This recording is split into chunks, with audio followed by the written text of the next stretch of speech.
This Mark Sears, I'm here with Straight NTV. I run with Chris, but when I blow, go cop a red Bentley. In Alabama, catching plays, I feel like Derrick Henry. Yeah. I got my boy Mark Sears in here, man. You already know, man. What we doing today, man? How you feeling? Feeling good. We in T-Town with it. Yeah. No bullshit. Man, let's get started, Where you from? Muscle Shoals, Alabama. So, because I asked you that because a lot of folks think you from somewhere else. What, you know what I'm saying? They think you from Russellville, man. Where you really from, you know? I'm Muscle Shoals. I just grew up playing TVBA down in Russellville. That 20-minute drive. My dad used to work there, so I just played on his travel ball team. Okay. What is like growing up in Muscle Shoals, man? And it's small. I went back. I didn't realize how like small it was, but like it was. We in the country for real, man. It ain't nothing but school and basketball. Really much. That's all. Yeah. What age did you start playing basketball, man? I started hooping, playing like at 3 years old on a little basketball goal at the crib, and then ever since then it just took off. Was you any good? I had that left hand jump on that little hoop, and I was just practicing that. Yeah. And then I just fell in love with it.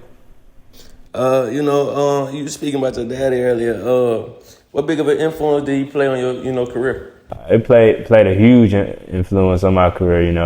Probably without him, I wouldn't be in the position that I am in today. Cause he was hard on me, and at that young age, I ain't see it. I just wanted to be like everybody else, just cool, but he seen something I ain't seen at a young age, and he really pushed me to where I'm at today. Sure, because I know, man, you know what I'm saying? I was in that gym with you sometimes, and we go to the YMCA. Yeah, you were like, your daddy was hard. Then I played with you at Russ for 1 year, man. Like, it wasn't fun. Like, it wasn't, like, at the time, it wasn't fun. But, like, now, we kind of look at it and like, dang. Yeah, because a lot of times it's like, when we want to do the spend the night at the crib, your pop's like, nah, Mark, you got to come home. We go to the gym. Man, I was so mad. Yeah. Your daddy definitely, he was definitely hard on you. But when did you start playing for Muscle Shoals? I started playing for Muscle Shoals really that sixth grade summer. We had tryouts. Yeah. And that was my first time, playing with Muscle Shoals people, because I always played with Russellville people. So really seventh grade year. Yeah. Okay. When you get your first offer? First offer, sophomore summer, University of South Alabama. South Alabama. Well, how you get that? We was at the On the Radar Hoops in Atlanta, and I knew I played good. I felt like I had a good tournament that week, and I had got a phone call that, hey, we want to offer you a full scholarship. That was that's a surreal moment, because that's something I always dreamed of receiving, like a Division I offer. Do you remember the coach that gave you the offer? I don't, but I still have his name in my phone though. Why did you leave Muscle Shoals, man? I didn't want to leave Muscle Shoals because our junior year, we were so close to winning the state championship. We lost a Carver. And I was like, man, we should have won that game. If Mikey would have been on Jahvon, we probably would have, we was right there. But then, Mikey didn't end up switching on Jahvon to probably like later in the game. Yeah, he said, and then it was like, hey, we should have made that jump sooner, and we would have, I swear, Pinson versus Muscle Shoals, that would have been the craziest game in history, probably, in Alabama. But I did. After that year, I went to EYBL, played on the circuit. I played with great players such as Kobe Jones. He's with the Sacramento Kings, got drafted second round, signed like a $8 million deal for 4 years, 2 guaranteed years. So, like, I played with a lot of great players, and so, like, after that summer, I felt like it was best, me and my family. Well, my dad really wanted me to get the exposure because, in Alabama, we ain't got cameras. No, none at all. We ain't got nobody trying to put us on the map for real. So, it was really hard to get the exposure. So, I feel like it was best to go to Hargrave Military Academy. And I was surrounded by dogs, I was surrounded by KD Johnson. He went to Georgia, then he transferred to Auburn. I was up there with Corey Walker. He went to Tennessee, top 50 recruit. And there was some other dogs too, and I just learned how to compete every single day. Like you said you wanted to get some exposure. Why Hargrave though? Like why you didn't go to like a school like Montverde or so a school like that? Yeah, I felt like Hargrave was the best for me because there was prep school and it was like post grad. We was basically a post grad, so we was playing against JUCO. We had jamborees against JUCO teams, and we was really getting after practicing 2 times a day. That's really prepared me for college. When I got to college my freshman year, I felt like I was well prepared. Where did you get your first offer from? Ohio? Like who's the first coach that offered you from Ohio? First coach, I'd say probably it was Stetson, University of Stetson out in Florida. And then, after that it was Troy had offered me. And then Missouri State had offered me. And then I remember that. They come to the school, Missouri State. Yeah, they was at the school and they offered me. And then my biggest offer was I had got Washington State University. That was Pac-12. I was super excited. I was talking like I want to commit on the spot because I had always had dreams and aspirations of playing a big time Division I basketball, and that didn't work out for me because at that level it's about a business. Somebody had beat me to the spot. I was supposed to go out there and visit them, but they was like, hey, we got somebody just committed to us, so. They didn't really need a point guard? It was a point guard. It's in my position. They was like, hey, we just got somebody. He just committed to us, and it was like basically like good luck. And I was like, dang, it's really a business out here. So I remember when you came to school, you had, I think it was a weekend where you just had went to you had visited Clemson. What was it like out there? Clemson, that was probably one of my best visits I took. That they gave me they took me in, first I went there to watch them practice. That was the first thing we did. I was on the side watching them practice. And, after practice, the coach introduced me. It was like, hey, we got a recruit over there named Mark Sears from Alabama. Just all the players came in, welcomed me. It felt like home. And, then after that, they had a football game later on that day. And, I got to go to the football game. I think that's when they was really good at the time. That's when the QB was Trevor Lawrence. Yeah, he was there. And I'm talking about that stadium was packed. I'm talking about it was like you could feel the energy. And it was a surreal moment.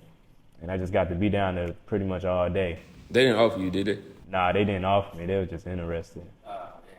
Because what happened was a coach, they recruited me to go to Clemson. He had went and took another job. So that's really why they ain't really recruit me, because of that coach. What was the difference between, playing from playing at Alabama and playing, in Virginia, at Hargrave? Playing in Alabama, high school wise? Yeah. High school, I just say Alabama, we got talent, but nobody, like I said, the exposure, you gotta be having stupid highlights, just dunking on somebody to get that type of exposure. But if you really skilled and you can really hoop and play the game, it's gonna be hard for people to notice you in Alabama because of lack of exposure. But I say in Virginia, it was a lot of exposure there, and I built a lot of connections down there with the head coach that was there, and he had recently got a job. I was going reclass because the COVID year hit, and so I was praying, talking to my family, and we was best to reclass, but the coach went to Ohio, so that just changed all my plans, and I just trusted coach, and I went to Ohio with him. So that was really a big part. Well, you go to Ohio, Bro, you never come off the bench. Yeah. I've never seen you come off the bench, man. You know, it's the first time you coming off the bench. How they feel, man? How they feel? That did something to me. That taught me how to work harder because, you know, I remember watching them play. I'm getting DMPs. You know, that I was mad. I wasn't mad. I wasn't hating or any type of jealousy towards the team. I was like, man, I really want to be out there to help my team and be a part of something special. You know, that really helped me get better as a person and on the court too. The next year, you know, you get to wear the number 1. You know what I'm saying? You get to be the man. Yeah. How that feel? You know what I'm saying? Like you didn't get to wear that number 1 to high school when you was at Muscle Shoals, you wearing number 4. Yeah. So, you know, that summer, you know, Jason Preston, he had got drafted. And, you know, that summer, you know, the coach was like, hey, you got the keys now. So I went to serious work. I was working out like 3 times a day.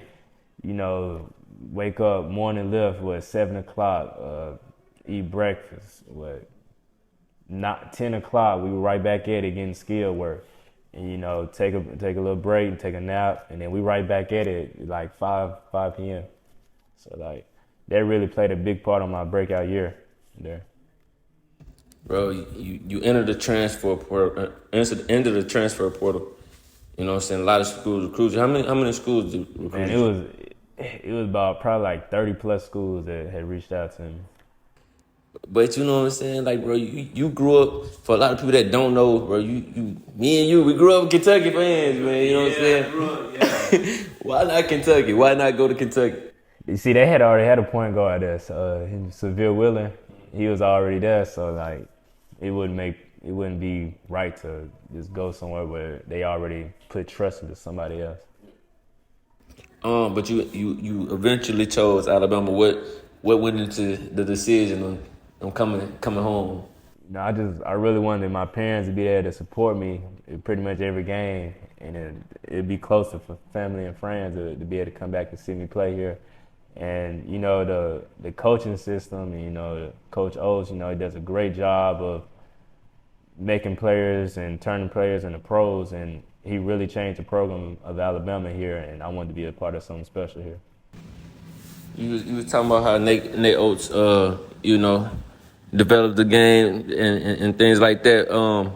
You know, he sent one player to the league. You know, he from back home, not too far from us. You know, Kyra Lewis. You know, yeah. Have you did you talk to him or, you know, anything like that? I haven't. Yeah, I ain't really talked to Kyra recently, but like, yeah, he definitely helped him and put him in a position to be able to be lottery, just off the style that he coaches and we play here. So, how did it feel? Like, how was your first year? You know, here. First year here, you know, had to make a big adjustment. You know, at Ohio, I was a man there, and then here you got about 5, 6, 7 guys just the man, and there was that dude. So, you know, practice we going head to head. You know, ain't nothing pretty. You know, everything was earned. You wanted to play, you gonna have to earn it. And we was going at each other heads all year. But a lot of folks don't know you and your daddy. Y'all grew up Auburn fans. You know Auburn football fans. So like, what was that conversation like? Yeah, all right, so this I found this pretty funny. So, you know, Alabama. As soon as I hit that portal, Alabama, they was on me. They ain't waste no time. They hit me on the phone. It was like, yeah, you trying to come home? We got that number 1 waiting for you and stuff like that. And, you know, a few days went by, I'd say I want to go to Alabama. And before I announced it, Auburn, they had hit my phone. They was like, yeah, you know, we want you to be a part of this university and this and that. And I found it funny because, you know, I loved Auburn growing up. I ain't gonna say I was an Auburn fan, but I had, you know, siblings that I was kin to that played at Auburn. And, you know, I did root for them growing up. But like, yeah, I find it funny that I'm here wearing this crimson. Yeah. And now I'm a big Alabama fan now. So, yeah, I'm glad you made that clear. Yeah, make that clear. What was you know the difference between playing at Ohio, you know, like competition-wise? What was the difference between playing at Ohio and playing at Alabama? The competition, it was still great competition, especially my first year at Ohio when I had an NBA point guard that was in front of me. You know, competition was great going against him every day.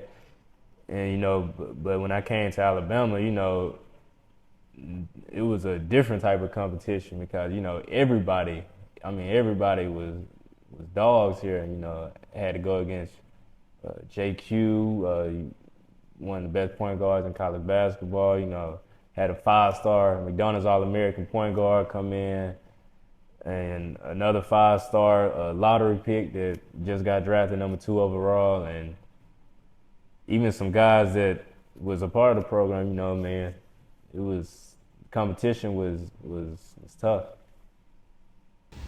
JQ, like what you were speaking about JQ, so what how big of an impact did he, you know, have, like, you know, like far as like competition wise at practice, you know, stuff like that? Yeah, man, JQ, man, we had some days like we was going at it, like we knew we was going at it, like butting heads, but like we knew we had one goal. We wanted to make each other better.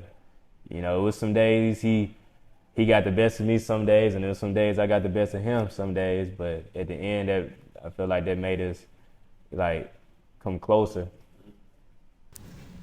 What did you learn from JQ and Brandon Miller? JQ, I really learned that like that handle, like you can get anywhere on the floor, that tight handle, and that's being able to be shifty. And then just Brandon, like he was a pro coming in already, because that potential that he got, and he already exceeded that potential when he stepped foot at Alabama. And it was just great to be around those group of guys. This year you know you enter your name in the draft. You know what I'm saying? You go to the combine. You know, you work out for some teams. Like, how was that like, bro? Yeah, so, you know, enter my name in the combine, you know, it was a process, had like 24 hours or some type of certain amount of hours to enter my name, and then I'd be like in the NBA draft where NBA coaches can like vote and want to bring me in for a workout. So, you know, during that process, I hired like an agent. He works up in Minnesota, so I went to Minnesota, did some training. You know, my first workout was with the Golden State Warriors, and at the time they was in the playoffs with, I want to say, The Lakers. Yeah, the Lakers. Yeah, they were in there with the Lakers. You know, I flew out there. You know, first time ever being in San Francisco, and it was beautiful. Why did you come back, man? You know, I just, you know, it felt like it was the best decision. You know, for me to also be able to graduate, get my degree, and also being able to do something special here in Alabama and go farther than what we did last year. This year, you know what I'm saying, you ain't got JQ, you ain't got Brandon Miller. So, like, what big of a role do you feel like you're going to play this year? More that leadership role, that vocal leader, you know, someone with experience that been there, been a part of winning championships and playing in big-time games, and knowing what it feels like to when you're on the top and know what it feel like to be on the bottom. So, you know, I feel like I can bring that, I can help this great group of guys I'm surrounded by, and just I feel like they can learn some things from me, and I can learn some things from them. For sure. Oh, what's your biggest goal this year? You know. You know when. Nah. When I say that, I mean like, what's your goal? I don't mean like what's the team goal. I want the humble answer. I want your goal. What's your goal this year coming in to this season? First team All SEC, first team All Defensive Team SEC. One of the best point guards in college basketball. One of the best point guards in the SEC. For sure. Because, boy, I growing up with you, boy, you're a hard worker. I ain't gonna lie to you. You beat me to the gym sometimes. Like, in high school, man, I'm trying to beat you to the gym. Like, I come at 6. I go to the gym, you leave. What?